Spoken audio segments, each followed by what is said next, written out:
I'll never forget that moment I became the Dark Lord. All the primordial serpents bowed their treacherous heads to me while I held Lord Gwyn's cold soul in hand. I knew the day Dark Souls 2 came out, I would have a brand new obsession. This game has been on the top of my most anticipated titles list since that mentioned moment, and it was only reinforced by the announcement that From Software was in fact making the sequel. After years of waiting, that day has come, and it is glorious. Don't let my fanboy-encrusted bias fool you, though. It's the ones you love the most that you end up being the most critical towards. From Software has embarked on the mighty challenge that any sequel of a cult classic is forced to make. How do you improve upon perfection? Dark Souls isn't quite perfect, but it comes pretty close. It somehow mixes atmosphere, ambiguous storytelling, and strong pacing while confronting players with quite difficult but fair challenges. When a boss decimates you, it's because you simply just haven't learned how to handle the fight. You won't be killed because of some cheap game mechanic, but because of your lack of knowledge/skill on that particular encounter. What isn't there to love about this equation? Dark Souls 2 encompasses the same spirit as other Souls games. The game attempts to make improvements as needed while adding its own flavor. This is a slippery slope with no true win-win outcome. Die-hard fans will be split between wanting glorified Dark Souls DLC and wanting something that feels like Dark Souls but makes its own mark. In execution, Dark Souls 2 did neither of these things. Dark Souls 2 plays a hybrid of both Demon Souls and Dark Souls. Still, it's a wholly different beast than the game that came before. Almost immediately after creating your character, you'll find yourself in an area called Majula. This is the Nexus or Firelink Shrine of Dark Souls 2. It serves as a hub to the entire game.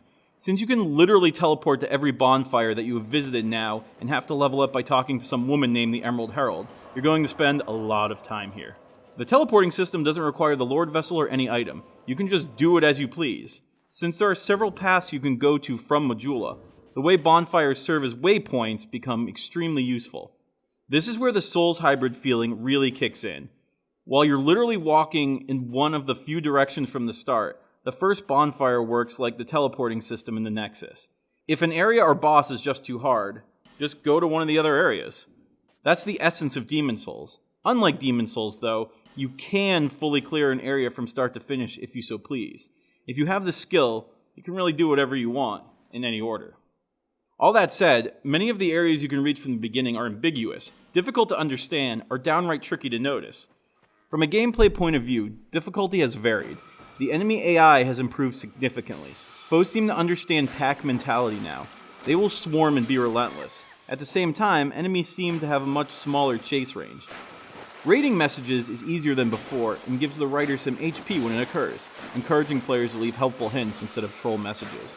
The messages have also become more elaborate, allowing players to join two thoughts with "and then," which means you'll see messages like "praise the sun" and then "praise the sun." Certain covenants can be ranked up by aiding other players, while others can rank up through invading. If you successfully fulfill your duty, you'll be rewarded differently depending on which covenant you're in, or if you're not in a covenant at all. Success also means you will get all of your Estus flasks refilled, spells restored, and a huge chunk of souls for helping. Overall, as a player, I feel the game has done an exquisite job in making me feel like I'm actually going hollow at certain points. Dying after restoring your humanity is that much more frustrating in Dark Souls 2.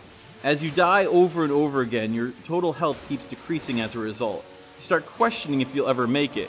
You stop caring about individual deaths. Nothing matters. Would it be better to risk using another human effigy just to lose it right away, or should I just try to quit now and go hollow? This is the heart of Dark Souls 2, and something you can't answer until you experience it for yourself. If you're complaining about not being able to farm certain areas due to mobs disappearing eventually, you can be summoned for bosses repeatedly as long as you're in level range of the host. Failure, on the other hand, means you'll keep all your souls and stay alive if you were, but your spells and Estus stay exactly where you left them. Dark Souls 2 is really harsh on the invader. Since there are so many summon signs up, someone can call for aid quickly and easily. Seeing blood spots, learning how players died, and orange messages really give the player hints where no aid existed previously. We're giving Dark Souls 2 a 9. Dark Souls 2 isn't a beat it and leave it sort of game. There's so much you can do, and I love that. Never dual wielded before? Give it a shot. Want to try casting dark magic? Go for it. Ever wanted to murder someone for trying to ring a bell? Also an option. The game is still budding, and I'm really looking forward to the crazy crap people come up with. For the latest in gaming news, reviews, tips, cheats, and more, go to GameZone.com. Rock and roll!